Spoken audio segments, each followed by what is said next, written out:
How to track your certificate of involuntary separation sa DOLE. By the way, kung first time mo sa channel na to and gusto mo pa ng mga online tutorial videos katulad nito, please click the subscribe button. Sa website ng DOLE o Department of Labor and Employment, ito yung kailangan natin pagpasahan just in case na nag-avail tayo ng unemployment benefits sa SSS. Sila kasi yung magbibigay sa atin ng Certificate of Involuntary Separation. Ang pinaka-website nila ay ito, clients.ncr.dole.gov.ph. Again, ito yung para sa mga natanggal o halimbawa, kailangan nang umalis sa kumpanya at para ma-track yung application mo, makikita mo yan dito sa website nila mismo. Ito yung halimbawa na rejected yung application at malalaman din naman yung dahilan. Ang dahilan is possible hindi na-upload yung pangalan mo sa ERS or Establishment Report System. That's why hindi nila mabigay sa'yo yung Certificate of Involuntary Separation. Napaka-convenient i-track, hindi na kailangan pumunta sa opisina ng DOLE. Instead, gamit lang yung phone mo o computer mo, pwede mo nang gawin yan.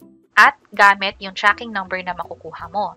At ano yung dapat gawin kapag ang application status ay rejected? Makikita rin naman yan dito sa bandang baba na kailangan ulitin yung application. Pero dapat i-heads up mo na yung kumpanya o HR ninyo na i-upload yung pangalan mo sa ERS para nga naman pag sinabit mo na yung mga requirements, halimbawa yung valid ID at yung notice of certification or affidavit of termination, hindi na magkakaroon ng problema sa pagbigay sa'yo ng Certificate of Involuntary Separation.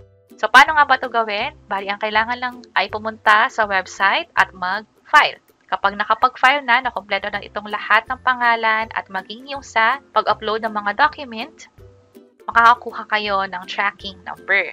At kapag nga meron na kayong tracking number, i-click nyo lang tong track my application sa same website din ng DOLE kung saan nag-a-apply ng Certificate of Involuntary Separation. Hintayin lang natin at i-paste dito yung tracking number. Pwede nyo rin namang i-type, halimbawa ito, and then click nyo lang yung track my application.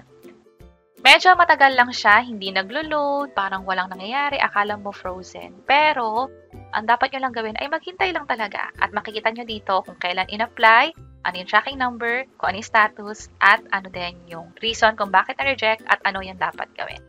So, ganun kadali i-track yung application. At kung may question kayo na ano pa ba yung ibang dahilan para ma-cancel or hindi ma-approve yung application ng unemployment sa SSS, ano rin yung mga requirements at ano yung buong proseso sa pag-apply, pwede nyong i-check itong mga videos sa baba. Sana makatulong and see you sa mga next videos. Bye-bye!